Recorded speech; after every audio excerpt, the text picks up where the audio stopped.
사람과 돌 바위에 깃든 마음 전시는 국보 제147호 울주 천전리 명문과 암각화를 소개하고 있습니다. 이 암각화는 선사시대부터 통일신라까지 그리고 더 나아가 근현대까지 기록을 담고 있습니다. 각자 시대에 살았던 사람들의 기록들에 저희는 주목을 하였고 그 시대에 살았던 사람들의 기록을 통해 우리는 그들이 어떤 예술성과 어떤 삶을 살았는지 확인할 수 있었습니다. 더 나아가 우리가 직접 이곳에 기록을 함으로써 사람들이 우리도 역시 기록을 남기며 살아가고 있다는 전시를 구성하게 되었습니다.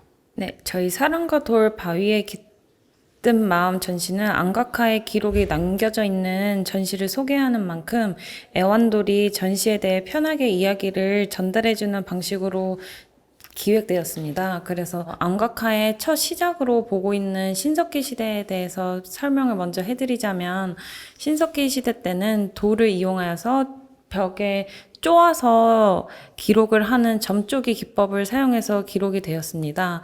그래서 동물들이 무리지어 다니거나 아니면 사람들이 사냥을 하는 모습을 찾아볼 수 있는데요.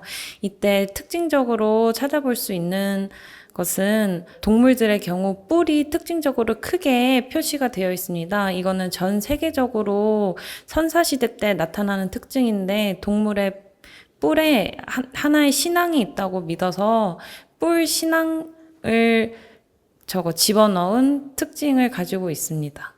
농경사회로 접어든 청동기 시대 사람들은 수렵 채집을 하던 선사시대와 달리 털을 잡고 살기 시작했는데요.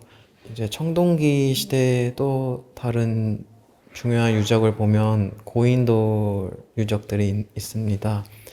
이러한 거대한 돌에 대한 거석신앙을 바탕으로 이 시대의 사람들은 자기가 원하는 것들을 큰 돌에 새기기 시작했는데요. 그래서 선사시대 사람들은 사냥을 하던 수렵 채집과 사냥을 하던 시대였기 때문에 동물들을 새겼다면, 청동기 시대 사람들은 농경을에 관한 것들을 쪼기 기법으로 새기기 시작하였습니다.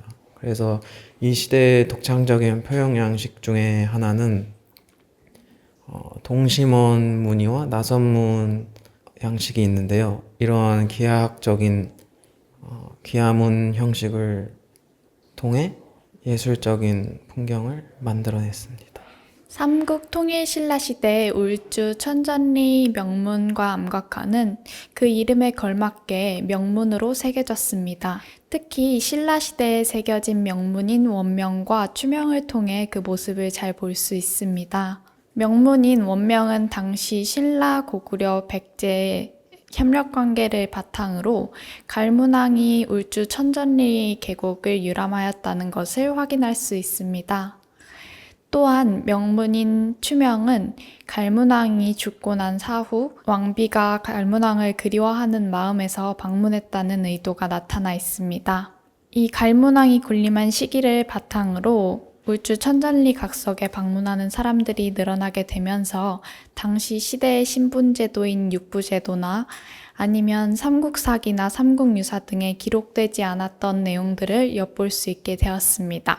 더불어서 삼국시대와 신라시대에는 기록된 명문은 서체나 그 형태가 다릅니다. 신라시대를 보면 선으로 기록된 행렬도가 나타나고 있는 것을 보면서 문화적 양상이 다르게 나타났다는 것을 볼 수 있습니다.